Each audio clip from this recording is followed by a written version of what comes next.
трансформация болгондо ошол сөзсүз түрдө кандайдыр бир оору же болбосо бир өзгөрүүлөр болот. Бул нерсени кабыл алышыңыздар керек. И дайыма наблюдать этишиңер керек.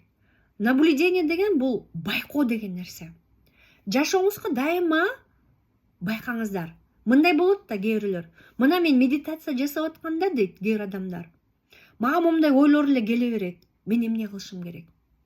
Медитация жасап бүткөндөн кийин мага бир адамдар чалып баштады, жанымды моментип suurуп атат, акча карыздар. Мен эмне кылышым керек? Сабак бүткөндө же болбосо болуп аткандан кийин мени жумуштан кууп салды. Мен эмне кылышым керек? Же болбосо дагы бир нерселерден баягы мага карыз акчалар бирөөлөр келип момундай сөз кылып атат, же болбосо тигиндей мындай ар кандай ситуацияларды айтышат. Эчтеке кылбаңыздар. Жөн гана